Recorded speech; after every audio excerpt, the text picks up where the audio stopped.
Bonsoir à tous, ravi de vous retrouver. Il y a un peu plus de 2 mois, il accédait à la présidence de la région Languedoc-Roussillon, quelques semaines après le décès de Georges Frêche. Une élection par les conseillers régionaux où il était le seul candidat de la majorité. Je le dis tout net, avec toute l'admiration et l'indéfectible affection qui me lie à lui, je ne saurais rivaliser avec cet homme d'exception. Devenu aujourd'hui président de la région Languedoc-Roussillon, je souhaite avec vous et en équipe inscrire mon action dans sa continuité. Nous parler de ce Languedoc-Roussillon, comment a-t-il abordé la succession d'un personnage comme Georges Frêche? Quelles sont ses priorités? Quels sont ses projets? Et va-t-il réintégrer le Parti socialiste dont il avait été exclu après les régionales? Eh bien, il va nous en parler, il va nous parler de tout cela, de tous ces dossiers pendant près de 50 minutes. Bonsoir Christian Bourquin et bonne année à vous. Merci. Bonsoir aussi à Pierre-Paul Castelli qui m'accompagne traditionnellement pour cette émission, pour cet entretien. Un mot de votre parcours politique, Christian Bourquin. Vous avez 56 ans, vous êtes passé par presque tous les mandats d'élus depuis 1993, tour à tour, conseiller municipal, conseiller général, maire, député en terre catalane évidemment. En 1998, vous devenez même président du conseil général des Pyrénées-Orientales et puis premier vice-président de la région avant de devenir effectivement président, comme je l'ai rappelé tout à l'heure, le 10 novembre 2010. Au printemps dernier, Georges Frêche disait, en vous désignant comme successeur, le temps des Catalans est venu, oui, mais dans des circonstances très, très particulières. Christian Bourquin. Christian Bourquin, j'ajouterais juste, vous avez vu, on s'est permis un petit raccourci avec la formule, on a mis le temps du catalan. Vous nous en voudrez pas trop? Pas du tout.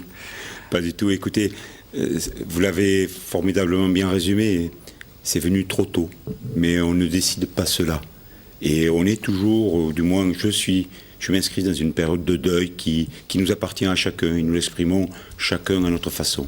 Et c'est vrai que cette période nous a bouleversés parce que, en même temps, il y a eu le choc de ce drame, de la mort de Georges Frêche, et en même temps, sous 3 jours, il a fallu désigner son successeur, et à la fois là, il y a eu la fierté de la façon dont ça s'est passé, je veux dire par là, rapidement, proprement.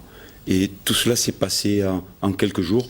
Croyez-moi, c'est un sacré bouleversement pour l'individu que je suis, mais je sais pour beaucoup d'hommes et de femmes qui aimaient Georges Frêche.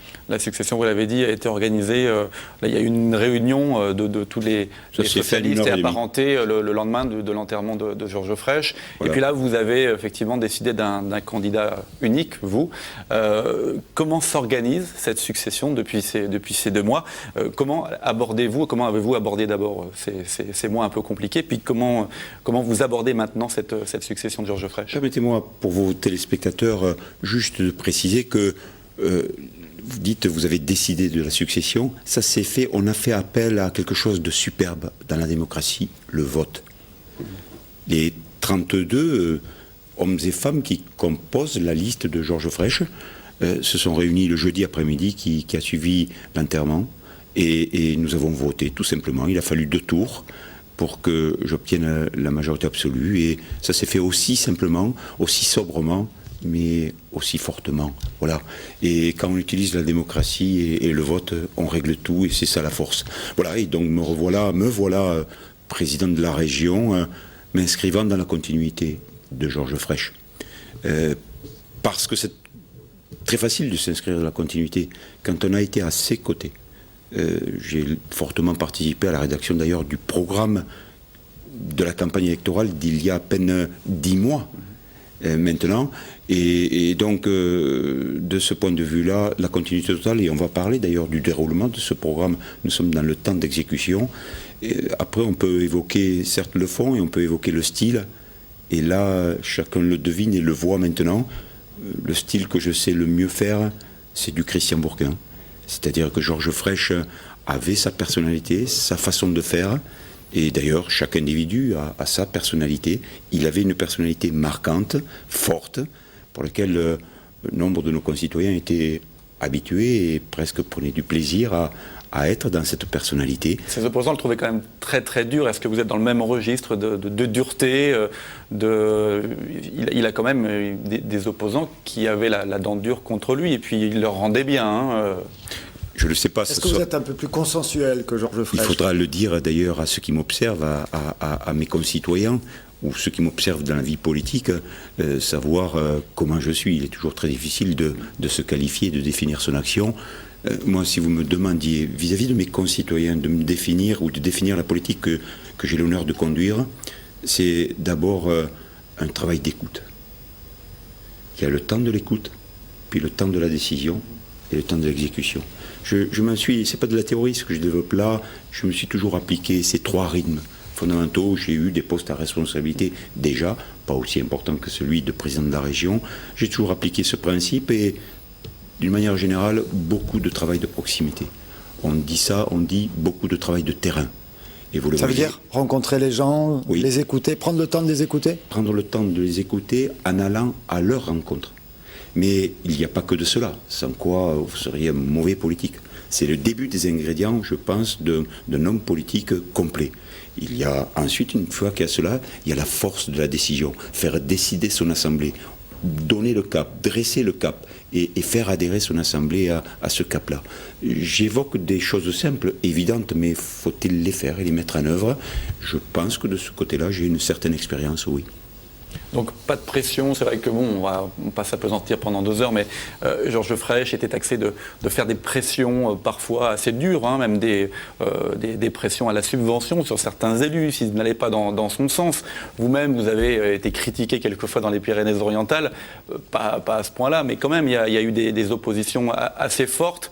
Est-ce que vous êtes plus effectivement dans le dialogue ? Ou est-ce que, à votre avis, ce qu'on disait de Georges Frêche était un petit peu exagéré, même si les pressions, lui, il ne les cachait pas. Quelquefois, il y avait de vraies pressions très très claires. Vous allez dans mon sens où les subventions seront un petit peu limitées. Il le disait assez clairement à certains élus. Permettez-moi de reprendre votre propos, de garder l'idée, mais de le reprendre différemment. C'est pas de pression qu'il s'agissait pour Georges Frêche. C'est du donnant-donnant ?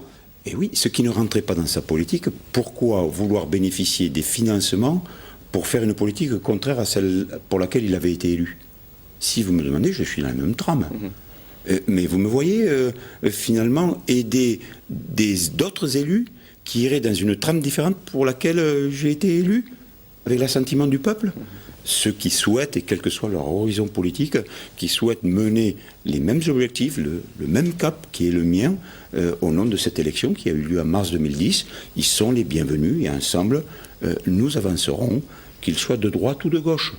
Et il y a, on sait tous que je suis un acteur politique de gauche, mais beaucoup savent que si ceux de droite est impliqué, et je l'ai démontré dans les Pyrénées-Orientales, veulent avancer avec nous, il n'y a pas de souci. Justement, nous avions Raymond Coudert sur ce même plateau la semaine dernière, qui vous a écrit visiblement, Raymond Coudert, le sénateur maire de Béziers, pour vous inviter, puis pour discuter avec le nouveau président de région. Vous allez aller le voir, vous allez le recevoir éventuellement. Vous avez pris rendez-vous avec lui ? Il a renouvelé son invitation sur ce plateau. Oui, une invitation se prend différemment qu'à la cantonade comme cela, mais j'honorerai tous les souhaits de rencontre. Le maire de Nîmes a souhaité me rencontrer, le maire de Perpignan a souhaité me rencontrer. Je termine une période où j'ai pris mes marques quand même, vous le disiez vous-même, ça fait à peine un peu plus de 2 mois, 2 mois où il y a eu Noël, Nouvel An, je veux dire par là qu'un jour ouvrable, il n'y en a pas eu beaucoup. Mon rôle est de prendre mes marques parce que j'étais aux côtés de Georges Frêche jusqu'à présent, mais je n'étais pas le président. Et c'est totalement différent. Et donc je prends mes marques là-dessus et oui, j'irai à la fois à la rencontre sur le terrain de mes concitoyens et je rencontrerai également les acteurs politiques du terrain du Languedoc-Roussillon. Oui. Raymond Coudert compris. Il en fait partie, bien entendu. Il faut dire que, il l'a dit sur ce plateau, il attendait quand même le renouvellement à la tête de la région, parce qu'il y avait quand même quelques blocages avec le président. On pourra dire qu'il n'a pas été très adroit avec Georges Frêche depuis un certain temps. Je pense qu'il y a un minimum de règles qui font qu'il y a un minimum d'adresse à avoir. On va faire une petite aparté sport, parce que vous êtes catalan, ça n'est pas parce que la politique, c'est d'abord du sport. C'est du sport, on va d'ailleurs le voir un peu plus loin dans l'émission.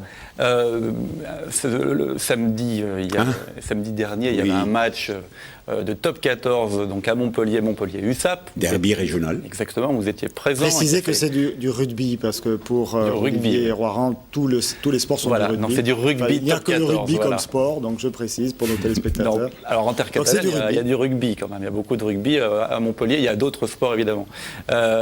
Donc le rugby, bon là vous étiez, est-ce que vous n'étiez pas un petit peu partagé entre votre soutien à l'USAP quand même en tant que Catalan et votre soutien à Montpellier, puisque maintenant est-ce que vous devenez neutre un dans petit ces peu cas-là Montpelliérain aussi? C'est compliqué quand même, vous étiez entre... Je vois que vous me posez cette question avec délectation, tous les deux. On va déjà... C'est pas pour vous mettre en difficulté. On va l'extraire pour le mettre sur Internet, on va l'extraire. Aucun souci. Je vais vous dire, il y a eu une espèce de rumeur dans le stade qui était comble, à la fin du match, et beaucoup ont pensé à moi, parce qu'on s'était vu dans les allées et tout, et beaucoup ont dit « Ah tiens, ce score nul va beaucoup arranger le président de la région ». Parce que c'est vrai que c'est d'abord la région qui a gagné, puisqu'elle est présente au sein des deux équipes. Elle a une participation très forte là-dessus. Mais j'aurais assumé s'il y avait eu un autre résultat. J'aurais assumé que Perpignan gagne. J'aurais assumé que Montpellier perde. J'aurais assumé que Montpellier gagne. Et écoutez, c'est vrai que c'est très rare un match nul, et surtout de la sorte au cours d'un match de rugby, mais il faut l'assumer, c'est très bien ainsi. Et si vous voulez le savoir, j'irai soutenir à l'extérieur le prochain match de Perpignan, comme je viendrai voir à nouveau jouer l'équipe de Montpellier dans d'autres occasions, et ça ne me pose aucun problème, c'est que du plaisir.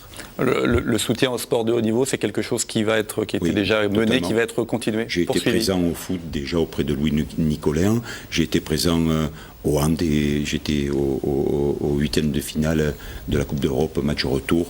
Vraiment, il ne faut pas faire de grands efforts pour être des passionnés de cela, c'est magnifique. Tant qu'on y est sur le foot, Georges Frêche s'était engagé à soutenir le Nîmes Olympique. Il y a une participation au Nîmes Olympique, de la région Nîmes Olympique. Nous participons, oui, elle fait partie des équipes qui comptent au sein de la région. On va faire un petit volet justice avant de parler politique, puisque vous êtes sur le feu des projecteurs aussi sur deux affaires qui vous touchent personnellement. D'abord, une condamnation qui est intervenue le 8 novembre. Vous avez été condamné à 5 000 € d'amende pour minoration des comptes de campagne.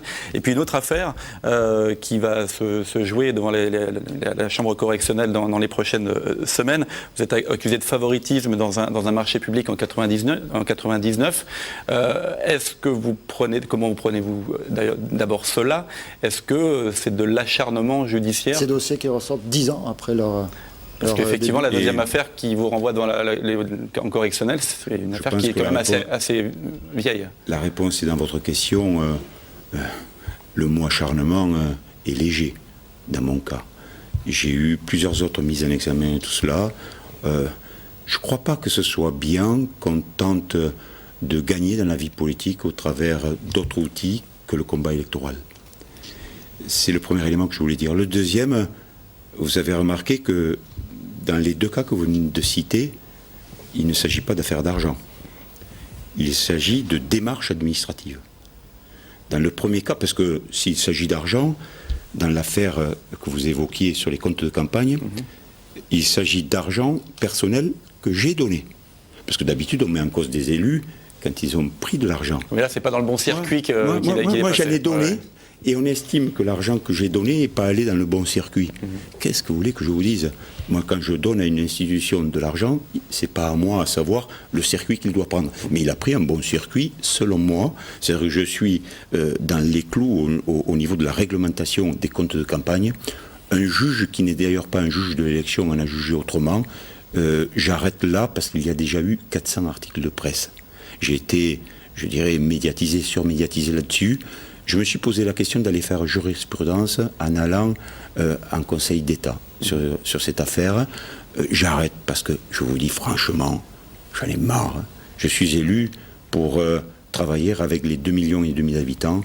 Je ne suis pas élu pour prouver que la justice a tort. C'est dommage. Dans l'autre affaire, c'est exactement pareil. Vous savez, le Conseil général des Pyrénées-Orientales, c'est 500 appels d'offres par an. Ils estiment qu'il y a 10 ans, donc depuis 10 ans, 5000 appels d'offres.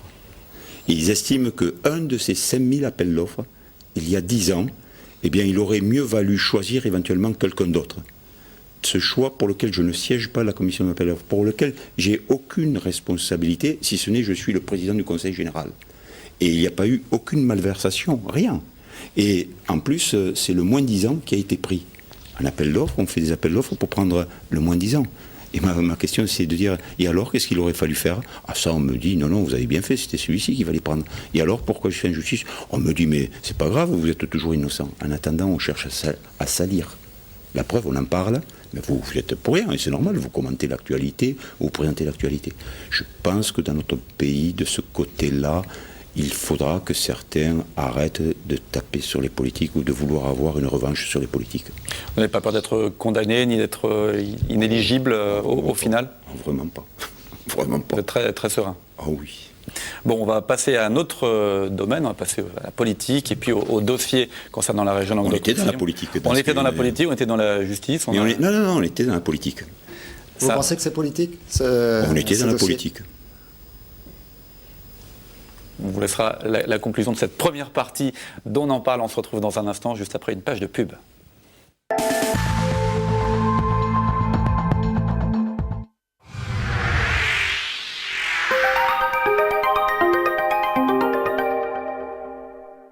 Entrez dans l'ère Opel. Bonjour et bienvenue chez France Auto, votre concessionnaire exclusif sur Montpellier, Sète et Castelnau. Je m'appelle Vincent Vernier, je suis le commercial Opel Entreprise dédié aux professionnels. Vous souhaitez créer, renouveler ou agrandir votre parc de véhicules, je suis là pour vous accompagner et vous conseiller. Opel Entreprise, c'est une gamme complète de véhicules utilitaires, mais également des véhicules de société 2 places et bien sûr des véhicules 5 places. Vous bénéficiez sur l'ensemble de notre gamme de tarifs professionnels très avantageux et de solutions de financement en crédit classique, crédit bail ou location longue durée. France Auto, c'est un vrai service personnalisé avec un atelier rapide sans rendez-vous dans l'une de nos 3 concessions. Et en plus, on répare votre carrosserie pour que vous offriez toujours une image impeccable. En ce moment, ne ratez pas le nouveau Movano en traction ou propulsion et ses 17 mètres cubes de volume utile. Merci de votre confiance et à bientôt. France Auto, l'ambition de l'excellence. Opel. Cheval Passion vous donne rendez-vous en Avignon du 19 au 23 janvier. Du sport, des concours, des animations, c'est magique. Cheval Passion, c'est aussi le mythique gala des crinières d'or, unique en Europe, réunissant les plus grands artistes. La grande fête du cheval, c'est Cheval Passion en Avignon et nulle part ailleurs. Du 19 au 23 janvier au Parc des Expositions d'Avignon, retrouvez Cheval Passion sur Internet.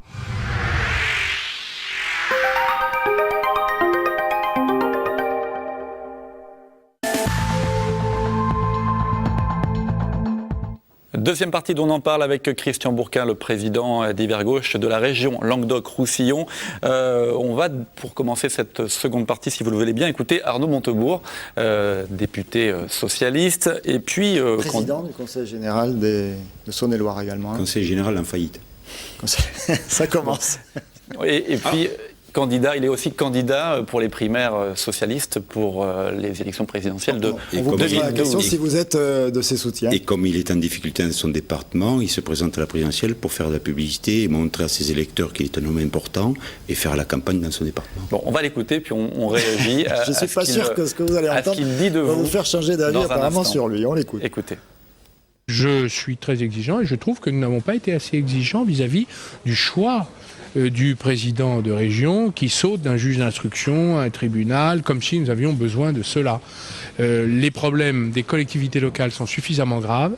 Le Languedoc-Roussillon est une région magnifique, mais qui a connu beaucoup de sinistres économiques et sociaux, et qui a besoin d'une force politique à sa tête, et non pas d'un affaiblissement. Donc moi je donne un sentiment qu'il est nécessaire d'être exigeant. Maintenant le choix est fait, on ne va pas le refaire certainement, mais je tiens à dire que c'est un problème pour les socialistes que de tolérer cela en leur sein. Christian Bourquin, visiblement, il ne vous porte pas vraiment dans son cœur, Arnaud Montebourg. Oh, ça fait 2 ou 3 fois qu'il fait ça. Il était venu dans les Pyrénées-Orientales dire aux habitants des Pyrénées-Orientales qu'il m'avait mal choisi. Je ne sais pas, mais... de quel droit républicain cet acteur politique, fût-il socialiste, vient sur un territoire et dit à tout le monde, vous êtes trompé, c'est moi qui aurais dû choisir comme cela, comme cela. Bon, c'est vraiment ce que dédaignent, je pense, nos électeurs et nos citoyens. Ils ont fait des choix quand ils votent pour moi, par exemple, dans les Pyrénées-Orientales et très largement. Je vous signale que je suis passé dans mon canton, qui n'est pas réputé être un canton de gauche, à 52% au premier tour. Bon, malgré les remarques de M. Montebourg. Mais j'irai peut-être expliquer dans son département, le moment venu, ce qu'il est. Vous voyez, si on fait une montée comme cela de l'escalier, c'est pas bon, quoi.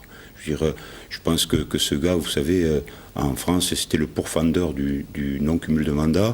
Il était député, il disait, regardez-moi, moi je suis l'exemple de tout le monde. Puis quand il a pu être président du Conseil général il y a 3 ans, il est resté député, président du Conseil général, lui qui donnait des leçons à tout le monde. Et ce Conseil général, il a pris, et aujourd'hui il a mis en faillite, ce que je vous disais tout à l'heure. Donc, vous savez... Monsieur Bourcard, on ne va pas s'éterniser sur Arnaud Montebourg. Simplement, est-ce que ce n'est pas représentatif d'une certaine image? Parce que Arnaud Montebourg, il est certes de Saône-et-Loire, mais enfin, ça fait partie des acteurs nationaux, c'est-à-dire parisiens. Est-ce que ça veut dire que la région Languedoc-Roussillon va continuer d'être critiquée comme ça par ce petit monde parisien de Solferino et d'ailleurs? Une vraie question pour laquelle... Parce que c'est notre image aussi, en quelque sorte. Mais de quel droit... il est élu de son département, qu'il travaille dans son département.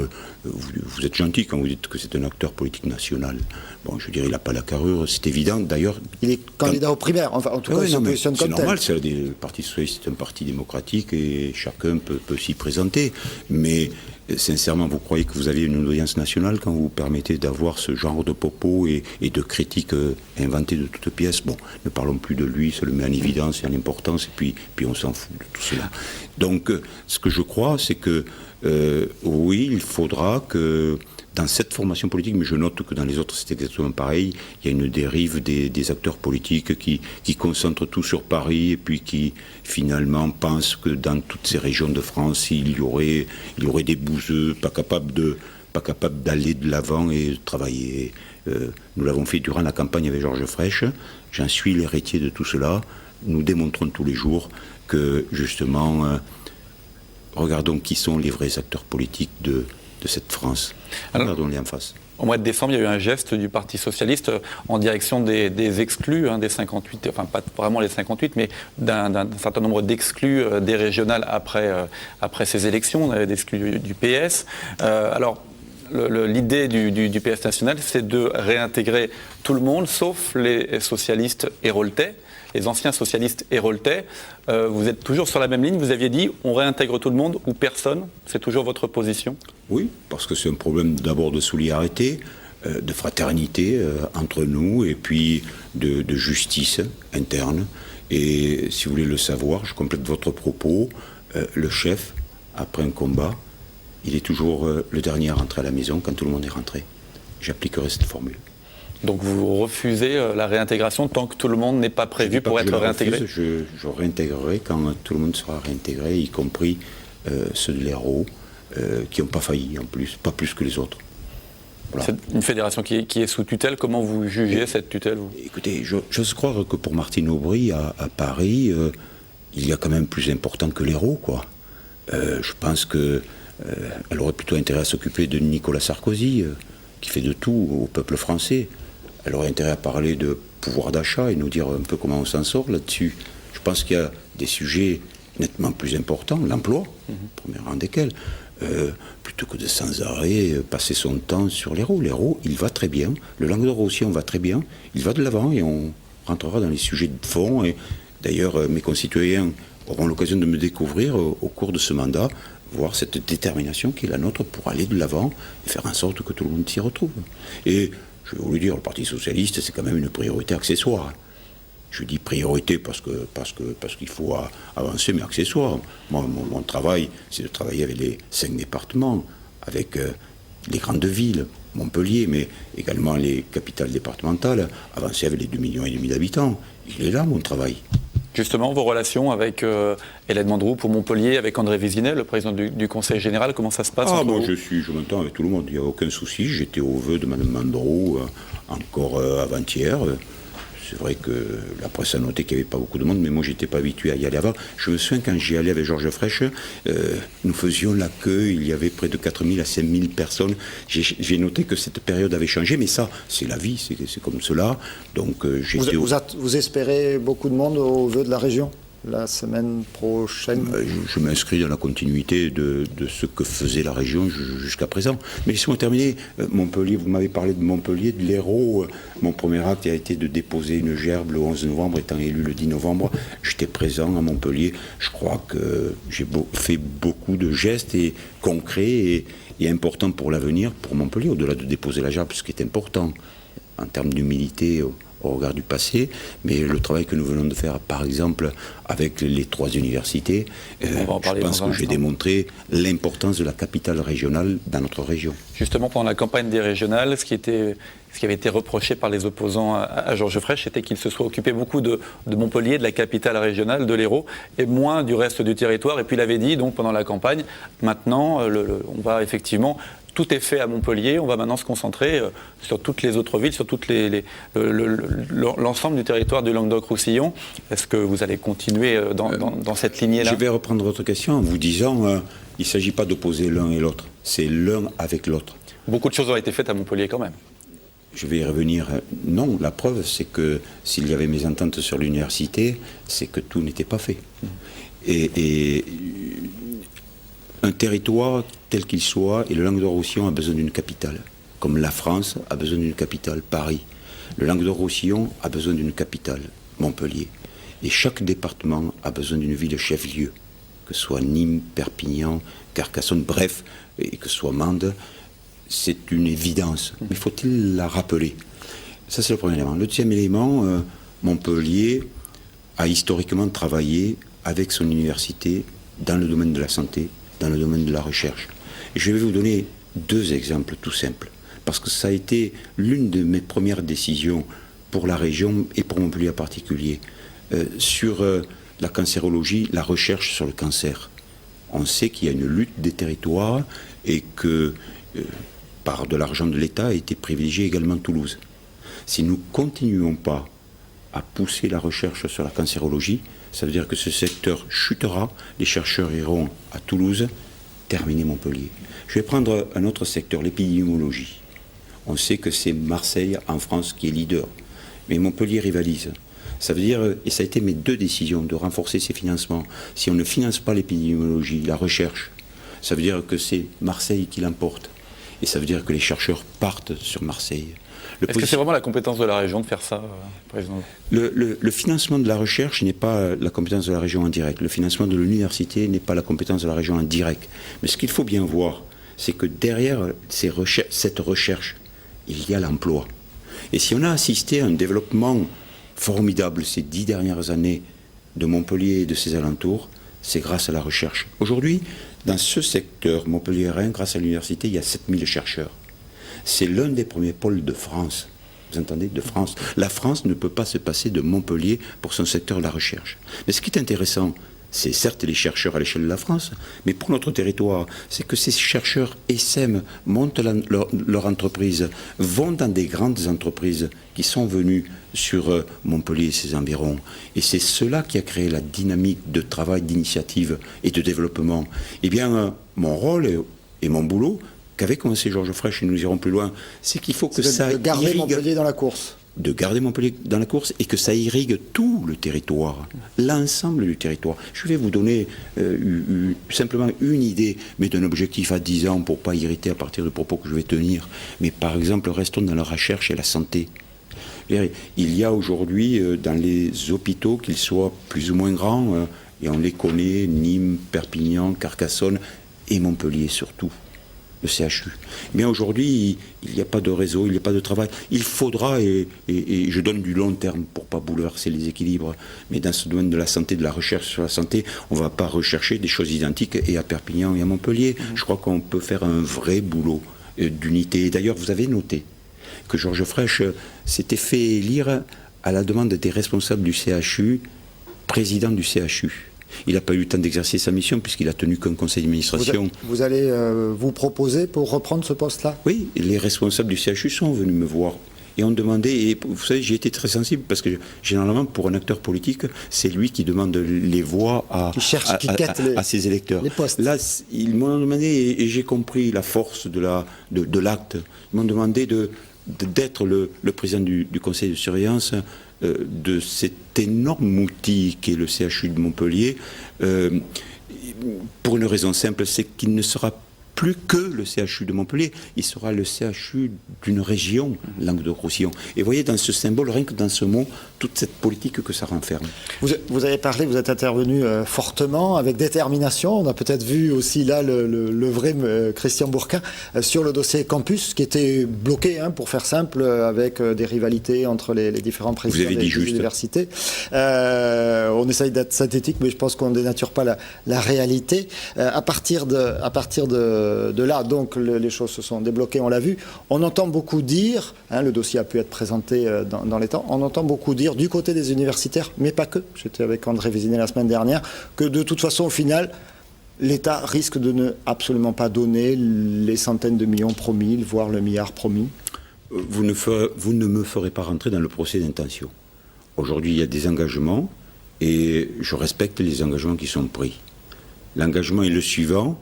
Chaque fois que l'État, avec le gouvernement actuel, mettra 2 € pour les universités, l'Université Sud de France de Montpellier, les 3 étant réunis, chaque fois que le gouvernement mettra 2 €, la région en mettra 1. C'est un acte très fort. Nous sommes dans ce thème de travail et en gros, c'est un dossier d'1 milliard d'euros. Il est énorme. Vous savez, partout ailleurs, généralement, il y a des projets et il n'y a pas les financements. Là, je dirais que nous avons mis en place les financements avant d'avoir le projet. C'est pour ça qu'à un moment donné, je suis intervenu fortement à la veille de Noël en disant, écoutez, ça suffit. Nous avons l'argent qui est là. Vous avez les potentialités, parce que, je vous le disais, avec les 7000 chercheurs, Montpellier est à l'avant-garde en France. Et il y avait une condition à remplir, c'est une gouvernance commune ou unique. Cet acte de la gouvernance unique ou commune, c'est dicté par l'appel d'offres international, relayé par le gouvernement, mais relayé par moi-même. Je suis à l'aise. Pourquoi ? Mais parce que pour utiliser 1 milliard, il vaut mieux qu'il y ait une gouvernance unique plutôt que plusieurs gouvernances qui, à coût d'argent public, parce que c'est l'argent public, se disputeront entre eux, éventuellement, et c'est humain, et c'est normal. Vous savez, on a essayé de m'opposer. On m'a dit, mais comment vous, le président de la région de gauche, vous entendez avec Sarkozy, de droite, ce qu'il est, UMP et tout. Et je le dis à votre antenne et je le redis, une gouvernance c'est un outil, il n'est ni de droite ni de gauche, et utilisons les outils de notre démocratie pour avancer. Oh, vous savez, on a essayé dans ce dossier de me mener dans des travers politiques, on m'a même dit, Bourquin, il est pour l'excellence c'est ce que recherche le gouvernement, il faut condamner l'excellence à tout prix. Mais écoutez, je suis un homme de gauche et je suis pour l'excellence dans mon pays, je suis pour qu'il y ait des chercheurs, pour qu'ils trouvent, pour que notre société avance. Mais qu'est-ce que serait cette société où tout le monde serait soi-disant au même niveau ? Ça n'existe pas.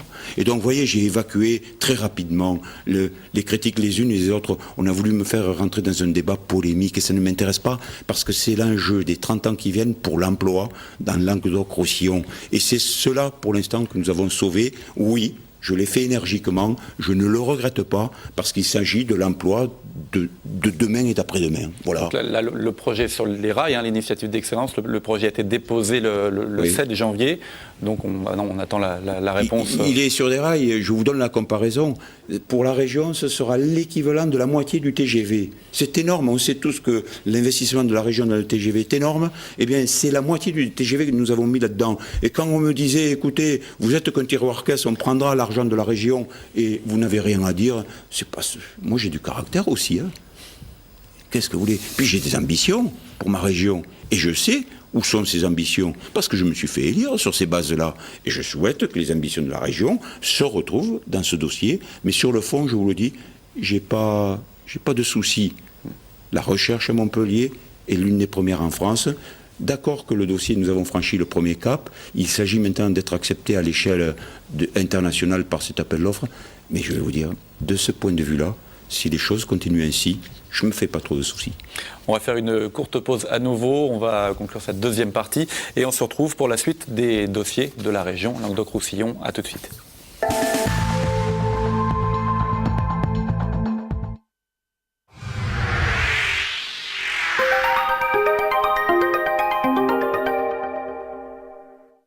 Entrez dans l'ère Opel. Bonjour et bienvenue chez France Auto, votre concessionnaire exclusif sur Montpellier, Sète et Castelnau. Je m'appelle Vincent Vernier, je suis le commercial Opel Entreprise dédié aux professionnels. Vous souhaitez créer, renouveler ou agrandir votre parc de véhicules, je suis là pour vous accompagner et vous conseiller. Opel Entreprise, c'est une gamme complète de véhicules utilitaires, mais également des véhicules de société 2 places et bien sûr des véhicules 5 places. Vous bénéficiez sur l'ensemble de notre gamme de tarifs professionnels très avantageux et de solutions de financement en crédit classique, crédit bail ou location longue durée. France Auto, c'est un vrai service personnalisé avec un atelier rapide sans rendez-vous dans l'une de nos 3 concessions. Et en plus, on répare votre carrosserie pour que vous offriez toujours une image impeccable. En ce moment, ne ratez pas le nouveau Movano en traction ou propulsion et ses 17 mètres cubes de volume utile. Merci de votre confiance et à bientôt. France Auto, l'ambition de l'excellence. Opel. Avec Discount Multimédia, trouvez tous les produits informatiques et multimédia qu'il vous faut à prix discount. Vente en ligne sur www.discount-multimedia.com et dans notre espace de vente au rond-point de Rio-Coulon à Saint-Jean-de-Védas. Magasin ouvert du lundi au vendredi de 9h à 19h et le samedi de 10h à 19h sans interruption. Cheval Passion vous donne rendez-vous en Avignon du 19 au 23 janvier. Du sport, des concours, des animations, c'est magique. Cheval Passion, c'est aussi le mythique gala des crinières d'or, unique en Europe, réunissant les plus grands artistes. La grande fête du cheval, c'est Cheval Passion en Avignon et nulle part ailleurs. Du 19 au 23 janvier au Parc des Expositions d'Avignon, retrouvez Cheval Passion sur Internet.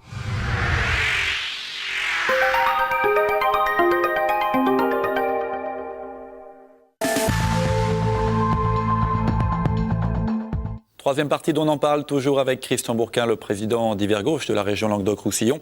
Alors on est dans les dossiers, Christian Bourquin, on avait commencé l'éducation, parlant des universités. Un mot des lycées, avec une mesure phare qui avait été annoncée par Georges Frêche, c'est l'équipement des lycéens par un ordinateur portable. Ça va démarrer à la rentrée de septembre 2011. Totalement. 32 000 étudiants, au mois de septembre, recevront leur ordinateur portable, le cartable numérique, que l'on dit. Donc 32 000 élèves dans 87 lycées, chacun voit la dimension du projet. C'est énorme. Bon, c'est une signature de Languedoc-Roussillon, de la région. Lycée général et professionnel, hein, tout le monde... Oui, tout le monde, et n'oublions pas le lycée professionnel. Donc au bout de 3 ans, tout le monde sera équipé. Seconde, première, terminale. Donc c'est un engagement que nous avons pris durant la campagne électorale, nous le réalisons, mais il a été plus long que ça à mettre en œuvre parce qu'au début, moi le premier, je pensais qu'il s'agissait simplement, et si je l'ai pensé, vos téléspectateurs peuvent le penser, d'acheter simplement un ordinateur et de le passer à l'élève. Non, il faut comprendre que s'il n'y a pas de réseau numérique de travail dans le lycée, pour que les enseignants s'en saisissent, pour qu'il y ait une préparation collective des futurs cours, pour que, la fourniture de l'ordinateur n'est que la partie visible de l'iceberg. Et moi, je n'avais pas vu toute cette partie qui est finalement dans le milieu professionnel. Nous venons d'équiper les 87 lycées de réseaux internes pour l'informatique, l'ordinateur, Internet, et nous les avons reliés entre eux. Chacun peut imaginer donc l'énorme travail qui peut se faire. Nous serons les seuls en France à être équipés de la sorte. Parce que il y a un an, vous avez vu, il y a eu une autre région, Midi-Pyrénées, qui a donné un ordinateur à chaque élève. Mais s'il s'agit de donner un ordinateur, l'objet n'est pas là, parce que s'il s'agit de faire des... Il faut que ce soit un outil pédagogique aussi. Est-ce qu'il y a une collaboration avec l'éducation nationale, avec les enseignants ? C'est d'abord et rien qu'un outil pédagogique. C'est pas pour faire des batailles navales, je le dis très clairement. Ils pourront quand même aussi faire des batailles. Oui, ils pourront, mais c'est pas l'objectif. Les gars, vous pouvez y aller. La grosse différence, c'est que nous le donnons indistinctement, et ça c'est la République, à chaque élève. Premier élément. Et 2, vous avez bien entendu, nous le donnons. Parce que les évolutions technologiques sont telles qu'on pourrait le reprendre au bout de 3 ans. Pourquoi en faire ? Le reformater, ça coûte aussi cher que d'en acheter un nouveau, et vous ne bénéficiez pas de l'évolution technologique. Sans rentrer trop dans le détail, après avoir investi plus d'1 milliard dans les 87 lycées pour les réhabiliter, et on n'a pas terminé. On continue, mais les 3/4 des lycées ont été réhabilités durant le premier mandat de Georges Frêche. Après avoir construit, et nous sommes dans cette phase de 10 nouveaux lycées. Vous avez vu que nous avons lancé dernièrement, là, il y a à peine 15 jours, le nouveau lycée d'Argelès-sur-Mer, dédié au tourisme, et le lycée de Lézignan également, de nouveaux lycées. 50 millions d'euros pour chacun de ces lycées. Vous voyez, c'est du lourd, c'est de l'important. Nous continuons ce travail important parce qu'on mise sur la jeunesse et sur son éducation. C'est ce que je disais pour l'université tout à l'heure, c'est notre avenir, c'est l'emploi d'ici. Vous avez parlé tout à l'heure, vous avez dit un mot de la ligne à grande vitesse qui arrive, mais qui, au moment où elle arrive, on a l'impression que ça risque de patiner un tout petit peu, parce que l'appel d'offres a rendu son verdict. Les budgets sont trop chers par rapport au financement qui avait été dégagé. Il faut abandonner certaines sous-lignes, etc., ici et là, notamment dans le Gard. Qu'est-ce qu'il en est exactement ? D'abord, précisons de quoi on parle. D'abord, l'absurdité, permettez-moi de le dire ainsi, sur cette énorme ligne qui part de Séville, Madrid, Barcelone, qui s'arrête à Perpignan, qui reprend à Nîmes pour aller à Lyon, Paris, Amsterdam, 2500 km, et depuis 10 ans, un blocage sur 150 km. Vous savez, les historiens de dans 200 ou 300 ans chercheront pourquoi et ne comprendront pas pourquoi cette énorme ligne de 2500 km a été faite et pourquoi tout d'un coup pas ici. Mais d'ailleurs, il ne faut pas parler des historiens dans 300 ans. Même nous, ici, aujourd'hui, on ne comprend pas cet acharnement du gouvernement à nous ignorer sur 150 km. Ça fait maintenant 7-8 ans qu'il y a ce blocage qui a été fait. Je le dénonce, mais une fois que vous l'avez dénoncé, il ne s'agit pas de pleurer. Donc là, on a eu l'impression que ça allait démarrer, ça a été dit, ça y est, chantier, laissez-moi préciser l'histoire, parce que peut-être que vos téléspectateurs ne l'ont pas en main. Georges Frêche a initié une chose, et je vous disais que j'accuse, oui, le gouvernement de ne pas avoir été efficace sur ce bout de ligne ici. Mais une fois que vous pleurez et vous dénoncez, vous n'avancez pas plus. Et donc, Georges Frêche, en son temps, avait pris l'initiative il y a 2 ans.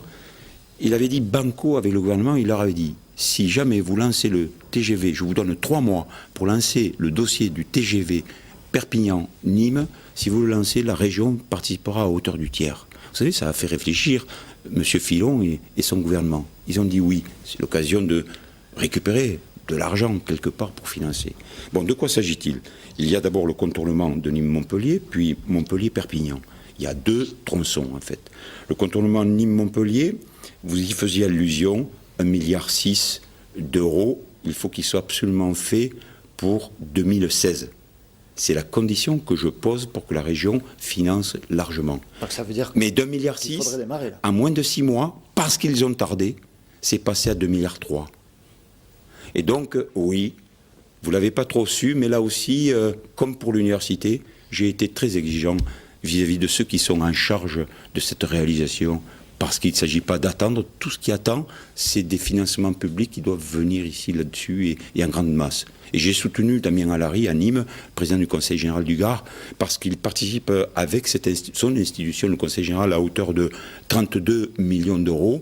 Et justement, il était question de faire des économies de la part de ceux qui réalisent la ligne sur la qualité de cette ligne. Donc sur certains tronçons qui auraient été pas bons pour d'abord la qualité de vie de ceux qui sont dans l'environnement, et puis pour les intérêts du Gard. Et Damien Alary, je l'ai soutenu, il a eu tout à fait raison, il a obtenu gain de cause.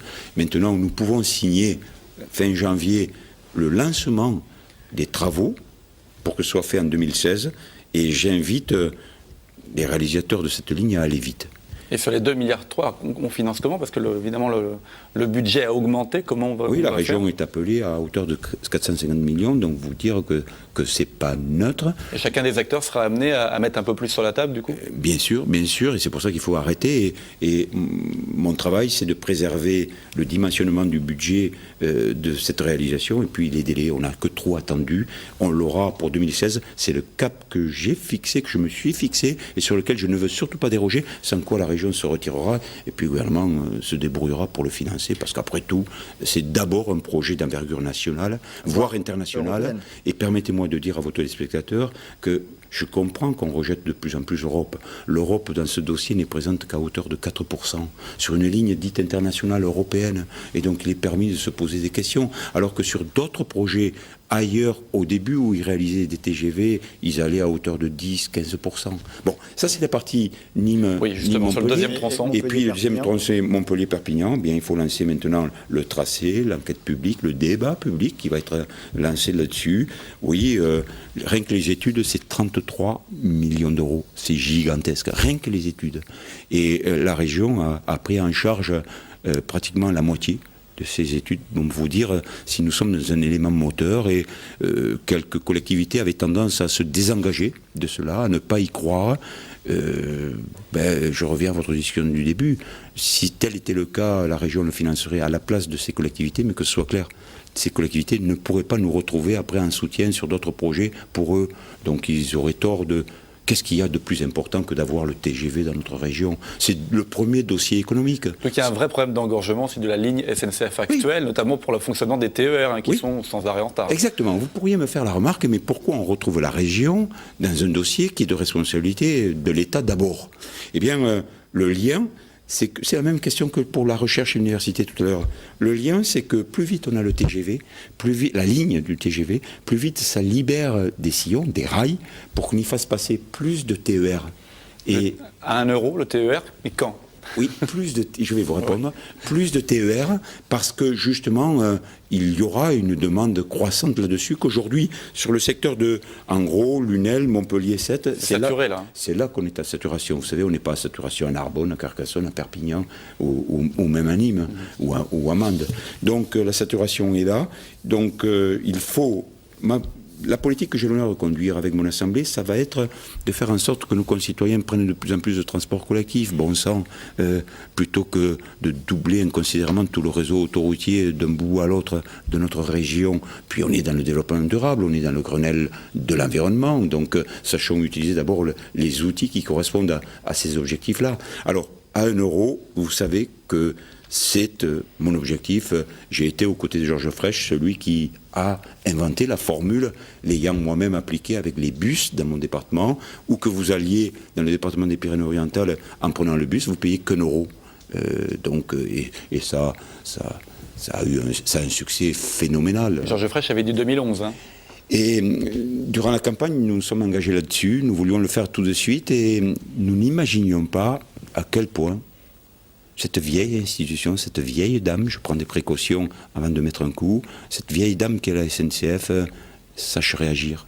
Elle est incapable de réagir à cela. J'ai rencontré le PDG... lien avec les régions adjacentes, c'est ça? Ils m'ont fait un rapport de 400 pages pour m'expliquer tout au long des pages que c'était impossible et infaisable. J'ai rencontré plusieurs fois... Vous pourrez faire 40 pour dire ce qui est faisable? J'ai rencontré le président directeur général Guillaume Pépi, que chacun connaît certainement, assez médiatisé, qui m'a expliqué qu'ils étaient coincés, tellement c'était pas dans leurs mœurs et leurs habitudes. J'en ai conclu et je lui ai dit que leurs habitudes, c'était plutôt de présenter des déficits et des trains vides. Moi, je suis pour qu'il y ait des trains remplis, éventuellement qu'on ne le paie pas cher, et vous verrez que ce sera rentable en plus. Si ce n'est qu'ils ont des habitudes, et qui certaines sont... Il faudrait des lois pour casser leurs habitudes. Je veux dire par là que, par exemple, il y a un principe général inscrit dans le marbre chez eux, la SNCF, qui dit qu'il ne peut pas y avoir de concurrence tarifaire d'un territoire à un autre. Et donc on me dit, si vous faites 1 euro tout d'un coup, alors que partout ailleurs c'est 10 fois plus cher, eh bien il y a une concurrence qui ne correspond pas à ce qui est inscrit dans le marbre depuis la libération, et donc il faut changer par la loi cet état d'esprit. Bon, ah bon, et on ne peut pas faire une expérimentation? Moi je leur dis. Après de là ils me disent, vous vous rendez compte, on est liés, je vous livre que 2 aspects des 400 pages. S'il vous plaît. Nous pouvons faire 2 heures de réunion, et d'ailleurs faites un débat, invitez Guillaume Pépi, le PDG de la SNCF et moi-même, et on verra comment une région qui veut donner d'abord du pouvoir d'achat à ses concitoyens, parce que faire le train à 1 euro, c'est c'est permettre du pouvoir d'achat, éviter de dépenser inutilement. Vous savez, beaucoup de choses sont belles dans notre région, mais on a un faible pouvoir d'achat, et c'est une façon d'y répondre. M. Sarkozy avait dit qu'il allait le prendre en pleine dent, ce pouvoir d'achat. Manifestement, il s'est cassé les dents. Nous avons les moyens d'agir là-dessus. Et on débloque la situation. À quel moment vous pensez pouvoir débloquer la situation? Il y aura un moment essentiel que je vois arriver, c'est que, et c'est un outil que je déteste, je vous le dis, c'est l'ouverture à la concurrence en 2013. Malheureusement, parce que moi je voudrais garder la SNCF. Mais vous savez qu'il y a l'ouverture à la concurrence. Moi je vois venir des tas de multinationales qui me disent Monsieur le Président... Vous avez des propositions déjà, des futurs opérateurs ? Mais bien sûr que nous avons des propositions. Ça veut dire un schéma comme pour les autres transports en commun, c'est-à-dire avec une délégation de service public mais c'est surtout pour le concitoyen, c'est surtout le concitoyen qui montera dans un train, il payera 1 euro pour aller de Perpignan à Montpellier, de Mende à Montpellier, etc., de Nîmes à Perpignan et tout ce qui s'ensuit. Mais bon sang, à part le tronçon de ligne qu'il y a entre Lunel, Montpellier et Sète, prenez les autres lignes, les trains sont pratiquement vides. Et donc, on regardera le marché en face. Ce ne sera plus un problème de tarif. Est-ce que nos concitoyens, avec 1 euro, c'est attirant 1 euro, prendront le train ? Moi, je suis sûr que ce pari, nous le gagnerons ensemble, parce que vraiment, ça ne doit pas poser l'ombre d'un problème. On va avancer rapidement sur les dossiers, parce qu'on est bientôt au terme de l'émission. On continue dans les transports. Un mot du tramway de Montpellier. Il y a encore des lignes à faire. On est à la 3e ligne pour le moment. La région a soutenu jusque-là.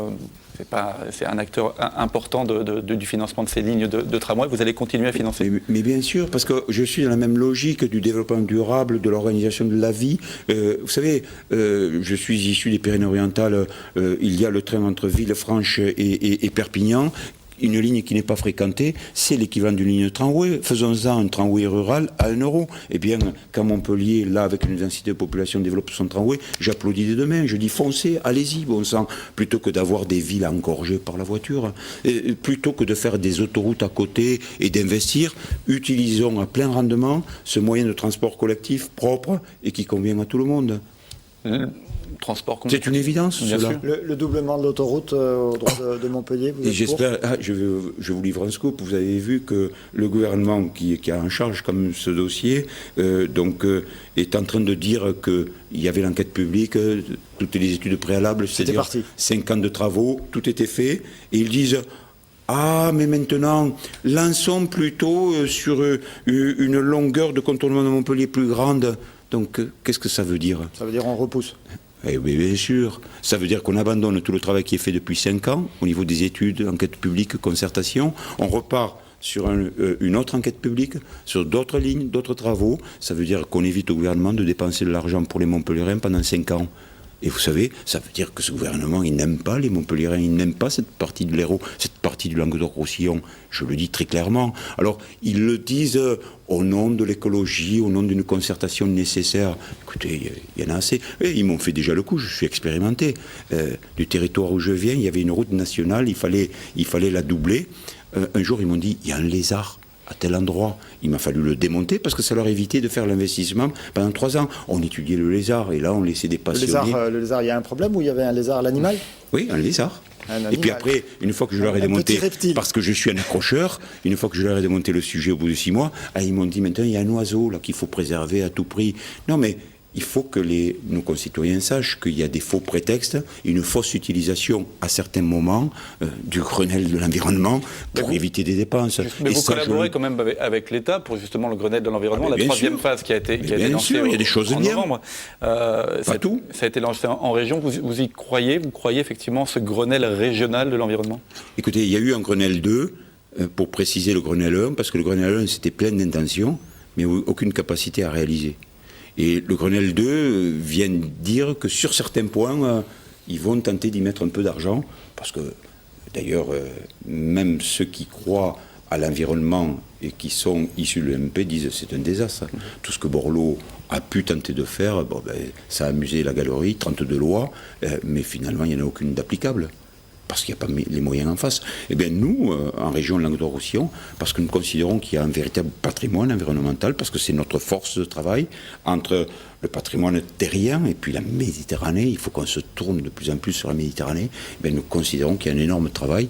On utilisera ces lois pour le faire à notre niveau, mais c'est dommage qu'on n'a pas les financements de l'État, parce qu'on irait 2 fois plus vite. On fait tout à la place de l'État aujourd'hui.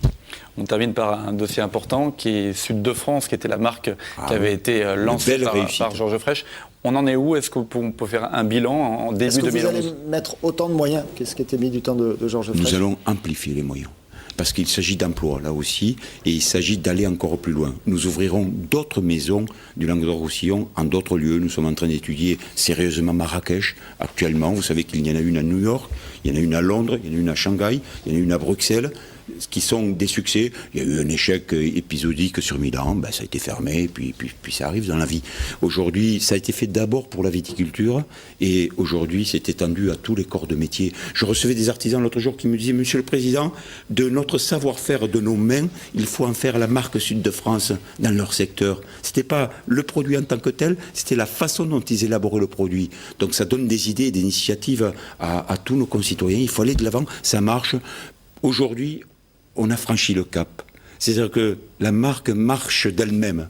Et mieux, ce qui me tracasse un peu, on sera presque obligé à un moment donné de sélectionner les produits.